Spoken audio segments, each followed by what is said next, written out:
Action now, though, from Democratic Congressman Mike Quigley. He's a member of the House Intelligence Committee. Congressman, thanks so much for joining us. If the House Speaker decides to add Congressman Kinzinger or Republican staffers like Denver Riggleman to this committee, how much of a difference would that make with people who continue to deny what happened on January 6th? Would it really go that far in convincing these very Trump Republicans? I think the message from the Speaker is she's bending over backwards to try to get something done to find out the truth.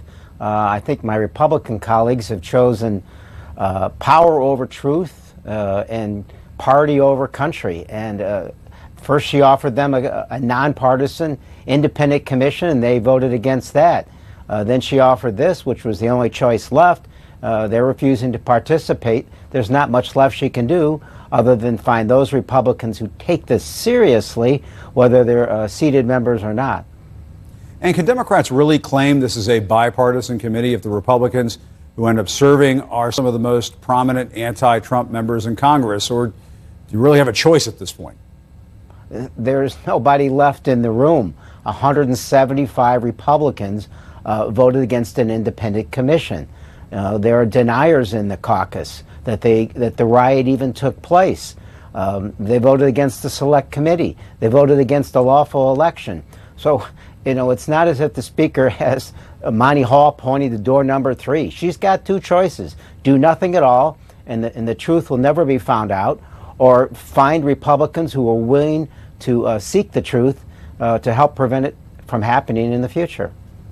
And what does it tell you that Capitol Police Officer Harry Dunn, one of the very first witnesses who will testify before this Select Committee Tuesday, is already coming under attack from conservative media? I don't have to tell you the names of those personalities on certain outlets, but they are attacking Harry Dunn, accusing him of being a liberal activist and so on. What do you make of those charges? You know, it's tough. You know, my group was one of the last groups that was escorted out of the room, you know, the room where it happened. And there were officers holding guns on those who were attacking us as that was taking place. I'm here and I'm safe because of those officers. We lost 2 officers. Over 100 were injured.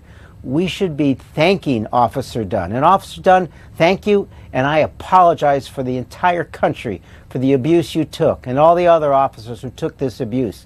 And the least we can do is find out what took place and pass a security supplemental, which will help keep you safe in the job that you do so well. And on a different issue, COVID cases are surging, but nearly half of your Republican House colleagues still won't say publicly whether they've been vaccinated. What message does that send to their constituents? And have you asked any of your Republican colleagues, have you been vaccinated? And does this ever come up in conversation? You know, it does occasionally, and I have no idea why they don't want to answer. I mean, there's at least 2 good reasons for members of Congress. I mean, do they privately tell you, yeah, I'm vaccinated, but I don't want to say it publicly? Some do and some won't. But look, there's at least 2 reasons for a member of Congress to do it: to protect themselves, their family, and everyone they come in contact with, but also to set an example, right? Vaccinations have plateaued. You can save lives. This is no longer some political game. It is a very dangerous game you're playing, and you got to cut it out. Absolutely. Cut it out. Go get the shot. Save lives. That's a great message. All right, Congressman Mike Quigley, thank you so much. And up next, President Trump downplays the Capitol riot, calls the crowd loving. You'll hear him in his own words, twisted words, next.